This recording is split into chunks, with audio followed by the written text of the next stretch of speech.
سلام دوستان عزیز، حالتون چطوره؟ خوش اومد به ویدیو جذاب دیگه. آقا بالاخره سیزن 10 قرار رسید و ما وقت کردیم یه ویدیو سطح بالا برای شما پیدا کنیم و به شما ارائه بدیم این ویدیو رو. همونطور که میدونید این ویدیو قرار راجع به قوی ترین گان SMG حال حاضر این سیزن باشه و اون گان چیزی نیست به جز 6-9 که این سیزن حتی روی خشاب 50 تاییش افزایش دمیج داشته و دقت تیر و کنترلش هم افزایش داشته و واسه همین میخوام یکی از بهترین اتچمنت هایی که چه تو بتل چه تو مولتی بتونید قشنگ باش انمی ها رو بزنید و میخوام بهتون بدم و بهت اشغال کنید. فقط خیلی خیلی ممنون میشم که چنلمو ساب کنید و دکمه زنگوله بغلش هم بزنید و از من حمایت کنید.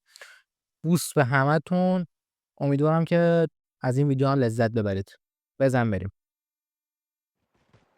خب همونطور که خودتون متوجه شده بودید و همینطور شاهدش بودید، اکتیویژن توی سیزن 8 و 9 یعنی 2 سیزن قبل فقط روی سری اسالت داشت تمرکز میکرد. یعنی اگه شما دقت کرده بودید میدیدید که 4717 رم 7 و حتی اودن و کیلو خیلی باف شده بودن و یعنی حتی شما موقع ریوایوتون وقتی 1 کیلو یا اودن دستتون میومد به راحتی میتونستید بین 2-3 نفر راحت فایت بدید. هم ریلودتون سریعتر شده بود، هم دمیج بیشتری داشتید و همین که دقت تیر سری اسالتا نسبت به SMG خب خیلی بیشتره، ولی بازم افزایش دقت تیر داشتید شما تو سیزن 8 و 9.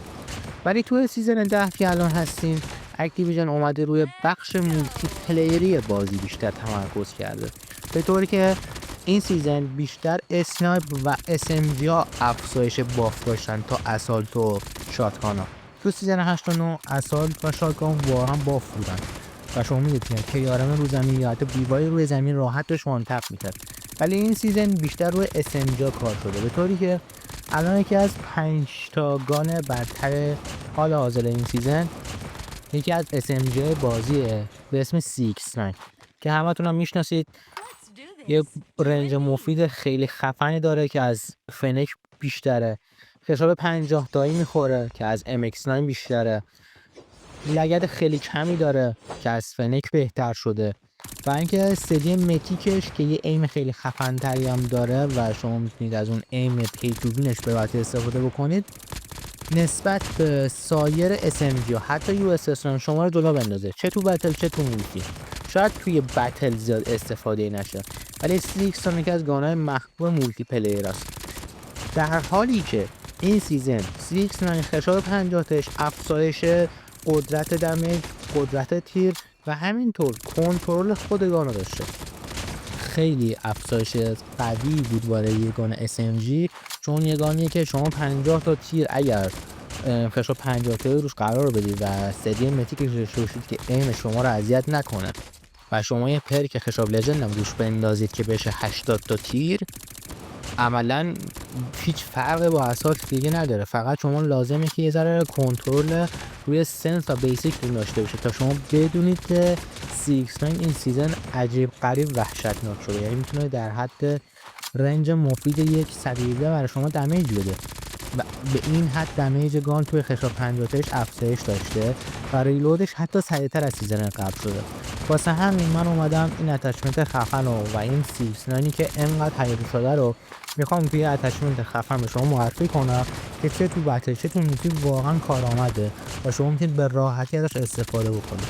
این اتچمنت هم اتچمنتی که میخوام به خدمت شما بدم، این عکس برید ازش رو میتونید حالا تو آخر ویدیو دیدید نگاه کنید، یه لحظه برید بچینید دوباره برگردید ویدیو رو نگاه کنید. این اتچمنتی که راحت شما میتونید بین 2 یا 3 تا انمی راحت فایت بدید و کم نیارید، چون خشاب 50 تایی حرف برای گفتن زیاد داره و اگه شما میتونید یه خشاب پرک و یا هم تو یه دونه خشاب پرک یا اول اگر شما بتونید یه دونه پرک خشاب و یه دونه پرک لانگ رنج که برای فاصله دور پیدا بکنین، این گان هیچ فرقی با اسالت دیگه برای شما نداره و به راحتی میتونید از این گان استفاده بکنید. تنها یه مشکلی داره این گان، لگد زیادشه که شما باید یک کنترل عالی روی بخش AD سنسیتیویتی داشته باشید که بتونید لگد این گان رو کنترل بکنید. این بود از این ویدیو، امیدوارم که ازش لذت ببرید و خیلی ممنون میشم که کانال منو ساب کنید و از من حمایت کنید و اگر میشه قلب پایینم قرمز کنید تا از من یه حمایتی بکنید، من که دارم محتوای سالم میسازم. دوست همتون رو خیلی دوست دارم. امیدوارم از جلسه شاد و موفق باشید.